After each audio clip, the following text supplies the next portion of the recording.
খেলার খবরে আমি মৌসুমী রয়েছি আপনাদের সঙ্গে। শুরু করছি আজকের খেলা আর খেলা। ফুটবলের ডায়েরি নিবেদন করছে সংবাদ প্রতিদিন। ঘরের মাঠে জেতার পর আগামীকাল আবার ম্যাচে মাঠে নামছে হাওয়াসের মোহনবাগান। শুধু মাঠে নামাই নয়, কাল তাদের প্রতিপক্ষ লিগ তালিকার একেবারে প্রথমে থাকা ওড়িশা এফসি। এই মুহূর্তে 15 ম্যাচ খেলে ওড়িশা ঘরে তুলেছে 31 পয়েন্ট, আর গঙ্গাপাড়ের ক্লাবটি তার থেকে একটা কম ম্যাচ খেলে তুলেছে 29 পয়েন্ট।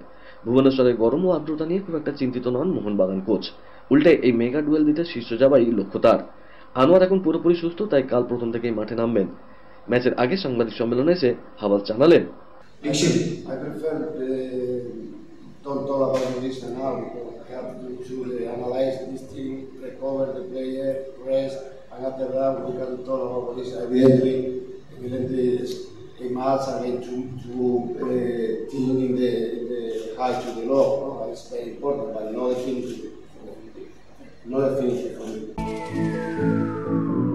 এই অনুষ্ঠানের জন্য স্মার্ট তরুণী অ্যাঙ্কার শীঘ্রই প্রয়োজন। আগ্রহীরা আজই ফোন করুন 9836938876 9836938876। আইএসএলে এবারও টানা দুটো ম্যাচ জেতা হলো না লাল হলুদের, আবার হারে ফিরল তারা। আগের ম্যাচে হায়দ্রাবাদকে হারানোর পর জামশেদপুর এফসির কাছে হেরে গেল লাল হলুদ, তবে 3 পয়েন্ট পেতেই পারত। নিজেদের সুযোগ নষ্ট তো বটেই, প্রাক্তন কোচ খালিদ জামিলের কৌশলের কাছেও মাত লাল হলুদ বাহিনীর। চাপের মুখে জামিলের 3 বদল তার দলকে 3 পয়েন্ট এনে দিল। ইস্টবেঙ্গলের কোচ কার্লোস কুয়াদ্রাতকে ভাবতে হবে কিভাবে দলের গোল নষ্ট করার প্রবণতা সারানো যায়। নন্দকুমার প্রথমার্ধে এগিয়ে দিয়েছিলেন ইস্টবেঙ্গলকে, সমতা ফেরান রেই তাচিকাওয়া, জয়সূচক গোল জেরেমি মঞ্জুয়ারার। ক্রিকেটের ডায়েরি। রাঁচিতে রেকর্ড করলেন রবিচন্দ্রন অশ্বিন। আগের টেস্টে 500তম উইকেট নিয়েছিলেন তিনি, এবার ইংল্যান্ডের বিরুদ্ধে টেস্টে 100 উইকেট নেওয়ার রেকর্ড করলেন। প্রথম ভারতীয় হিসাবে ইংল্যান্ডের বিরুদ্ধে টেস্টে 100 উইকেটের মালিক রবিচন্দ্রন অশ্বিন। ইংল্যান্ডের বিরুদ্ধে চতুর্থ টেস্টে জনি বেয়ারস্টোর উইকেট তুলে নেন অশ্বিন, এলবিডব্লিউ করেন ইংল্যান্ডের অভিজ্ঞ ব্যাটারকে।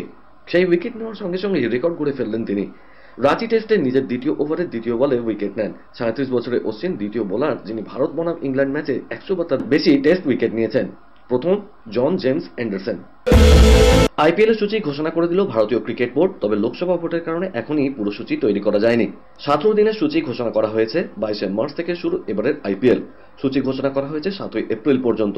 এই 17 দিনে কোন দল কটি ম্যাচ খেলবে? আইপিএল শুরু হচ্ছে চেন্নাই সুপার কিংস বনাম রয়্যাল চ্যালেঞ্জার্স ব্যাঙ্গালোরের ম্যাচ দিয়ে, অর্থাৎ মহেন্দ্র সিং ধোনি বনাম বিরাট কোহলি ম্যাচ দিয়ে শুরু আইপিএল।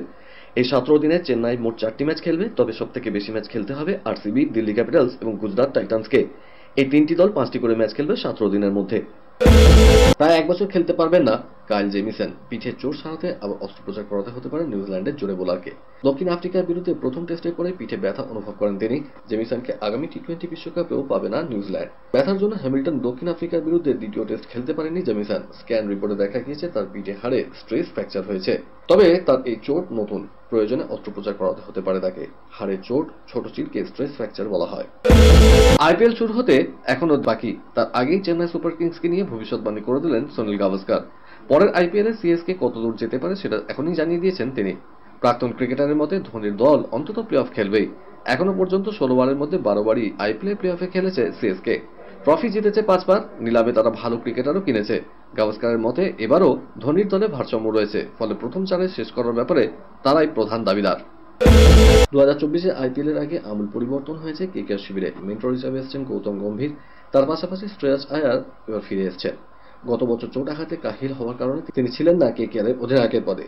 সে কারণে চূড়ান্ত প্রস্তুতি শুরু করে দিচ্ছে শাহরুখ খানের দল। নাইটদের দেরাতেই শুরু হবে এই প্র্যাকটিস, 15 মার্চ শুরু হবে এই অনুশীলন। খেলার খেলাতে সময় হয়ে গেছে এখন একটা ছোট্ট ব্রেকের। ফিরছি ব্রেকের পর, দেখতে থাকুন খেলা আর খেলা।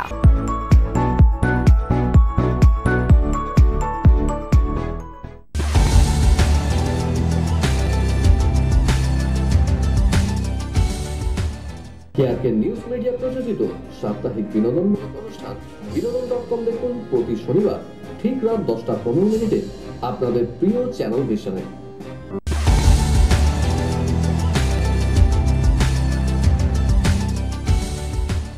ব্রেকের পর ফিরে এলাম খেলা আর খেলাতে। বিদেশের ডায়েরি। চ্যাম্পিয়ন্স লিগের শেষ 16 লড়াই প্রথম পর্বে আর্সেনালকে 1-0 গোলে হারালো পোর্তো। আর যে ম্যাচে সবার নজর ছিল, যাকে বলা হচ্ছিল মারাদোনা ডার্বি, তাতে 1-1 ড্র করলো বার্সেলোনা ও নাপোলি। আর্সেনাল ও বার্সা দুদলই খেলল বিপক্ষের মাঠে। পোর্তো তাদের জয়ের গোল পেল নির্ধারিত সময়ের পরে সংযুক্ত সময় ৪র্থ মিনিটে। গোল করলেন রড্রিগেজ ডু নাসিমেন্টো। ব্রাজিলীয় উইঙ্গার বল ধরে সামান্য কয়েকটি টাচের পর অসাধারণ বাঁক খাওয়ানো শটে গোল করেন। অন্যদিকে নেপলসে রবার্ট লেভানডস্কি 60 মিনিট করা গোলে এগিয়ে গিয়েছিল বার্সা, কিন্তু গত বছরের ডিসেম্বর মাসে পরে প্রথমবার খেলতে নেমে ৭৫ মিনিটে ১-১ করে দেন ভিক্টর ওসিমেন। ইংলিশ প্রিমিয়ার লিগে বুধবার লুটন টাউনকে ৪-১ গোলে হারল লিভারপুল। ৪টি গোল করলেন যথাক্রমে Virgil van Dijk, Cody Gakpo, Luis Diaz এবং হার্ভে এলিয়ট। এই ম্যাচে ১২ মিনিটে মাথায় ডিওজি ওগবেনের গোলে লুটন এগিয়ে গেলেও শেষ পর্যন্ত লাভ হয়নি। লা লিগায় সেভিয়া ম্যাচে দল সাজাতে হিমশিম খাচ্ছে Real Madrid coach Carlo Ancelotti. Camavinga এবং কারভাহাল কার্ড সমস্যায় নেই, বেলিংহ্যাম, রুডিগারের মতো মোট ৫ ফুটবলারের চোট। ২০২১ সালে আন্তর্জাতিক ফুটবলকে বিদায় জানিয়েছিলেন টনি ক্রুজ। রিয়াল মাদ্রিদের হয়ে ধারাবাহিকভাবে ভালো খেলে যাচ্ছিলেন। অবসর ভেঙে জার্মানি দলেও ফিরলেন গতকাল। খেলবেন ইউরো কাপে। জার্মান কোচ তাকে দলে চেয়েছিলেন। টুকরো খবর।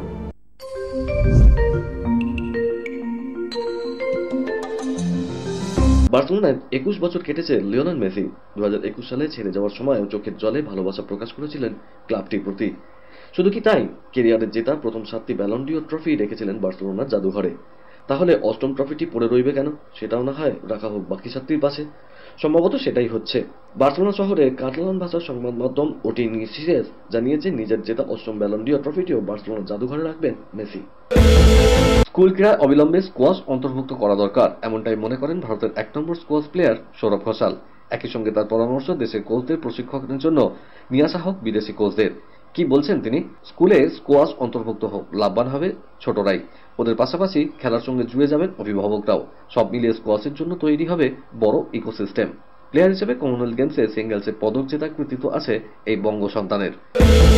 জুনে হবে কোপা আমেরিকা। এই টুর্নামেন্টে আর্জেন্টিনায় অন্যতম ফেভারিট। কোপা শুরুর আগে প্রস্তুতিতেও মগ্ন নীল সাদা জার্সিধারীরা। আগামী মাসে মার্কিন যুক্তরাষ্ট্রে 2টি প্রীতি ম্যাচ খেলবে আর্জেন্টিনা। এই দুটো প্রীতি ম্যাচ হওয়ার কথা ছিল চীনে, কিন্তু ইন্টার মায়ামির হয়ে মেসি সেখানে না খেলার ফলে চীন ব্যাপক চটে ছিল। চীনের মাটিতে আর হবে না আর্জেন্টিনার কোনো প্রীতি ম্যাচ, এরকম ইঙ্গিত ছিল। আর্জেন্টিনার ফুটবল সংস্থা জানিয়েছে স্ক্যালোনির ছেলেরা 22 মার্চ ফিলাডেলফিয়ার এল সালভাদোরের বিরুদ্ধে খেলবে। নাইজেরিয়ার সঙ্গে লস অ্যাঞ্জেলেসে প্রীতি ম্যাচ খেলবেন মেসিরা। সেই ম্যাচটি হবে 26 মার্চ। এই অনুষ্ঠানের জন্য স্মার্ট তরুণী অ্যাঙ্কার শীঘ্রই প্রয়োজন। আগ্রহীরা আজই ফোন করুন 9836938876 9836938876। বার্সেলোনার নাইট ক্লাবে তরুণীকে যৌন নির্যাতনের অভিযোগে দোষী সাব্যস্ত হলেন ব্রাজিলের তারকা ফুটবলার দানি আলভেজ। স্প্যানিশ আদালত এই অভিযোগের ভিত্তিতে আলভেজকে 4.5 বছরের কারাদণ্ডের শাস্তি ঘোষণা করেছে। অবশ্য এই শাস্তির বিরুদ্ধে আদালতে আবেদন জানাতে পারবেন আলভেজ। ব্রাজিলিয়ান তারকার বিরুদ্ধে অভিযোগ, বার্সেলোনার নাইট ক্লাবে তরুণীকে তিনি ধর্ষণ করেছিলেন। বার্সেলোনার প্রাক্তন ফুটবলের বিরুদ্ধে 2022 সালে এই ধর্ষণের অভিযোগ দায়ের করা হয়েছিল, যদিও আলভেজ এই অভিযোগ অস্বীকার করেছিলেন। 6 দলীয় এশিয়া কাপ তীরন্দাজি প্রতিযোগিতার ফাইনালে উঠল ভারত। 20 মাস বাইরে থাকায় ফিরলেন বিশ্বের প্রাক্তন 1 নম্বর খেলোয়াড় দীপিকা কুমারী। মাতৃত্বের পর তার ফর্ম নিয়ে কিছুটা উদ্বেগ ছিল। কলকাতার ডায়েরি নিবেদন করছে গুডেস হসপিটাল। আই লিগের শীর্ষে বেশ জাঁকিয়েই বসেছে মোহামেডান স্পোর্টিং, আর চ্যাম্পিয়ন হলে পরের মৌসুমে আইএসএল উঠে আসবে রেড রোড ধারে ক্লাবটি। এই পরিস্থিতিতে এখন থেকেই দেশের শীর্ষ লিগে খেলার প্রস্তুতি শুরু করতে চাইছেন সাদা কালো কর্তারা। এজন্য বাংকার হিলের পাশাপাশি আরও একটি বিনিয়োগকারী সংস্থাকে দলের সঙ্গে যুক্ত করাই তাদের প্রধান লক্ষ্য। এ প্রসঙ্গে ক্লাব সভাপতি আমির উদ্দিন ববি বলছেন, আমাদের একটা ইনভেস্টর রয়েছে, তাদের হাতে 51% শেয়ার আছে। ক্লাব আইএসএলে গেলে সেটা আরো বাড়বে, তবে আমাদের সাপোর্টিং ইনভেস্টরের প্রয়োজন। বাংকার হিলও এই সিদ্ধান্তে আমাদের পাশে আছে।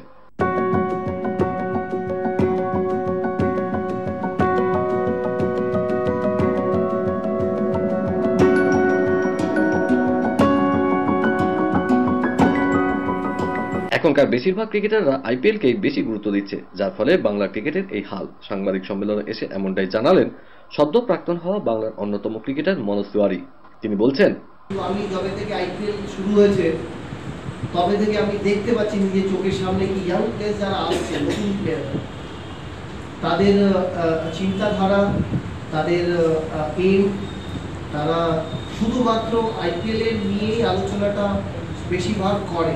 ইভেন্চুয়ালি কি হচ্ছে, যেটা আমি বারবার বলছি, যে এই যে ঐতিহাসিক এই যে রঞ্জি ট্রফিটা আছে, মানে প্রেস্টিজিয়াস রঞ্জি ট্রফি, যেখান থেকে সব প্লেয়াররা তৈরি হয়েছে, সেটার মূল্যটা কমে যাচ্ছে। সেটা চোখের সামনে অনেক দিন ধরেই দেখে যাচ্ছে। কলকাতার ডায়েরি নিবেদন করলো গুডেস হসপিটাল। এই অনুষ্ঠানের জন্য স্মার্ট তরুণী অ্যাঙ্কার শীঘ্রই প্রয়োজন। আগ্রহীরা আজই ফোন করুন 9369388766 9836938876। খেলার খেলা আজকের মতো এই পর্যন্তই।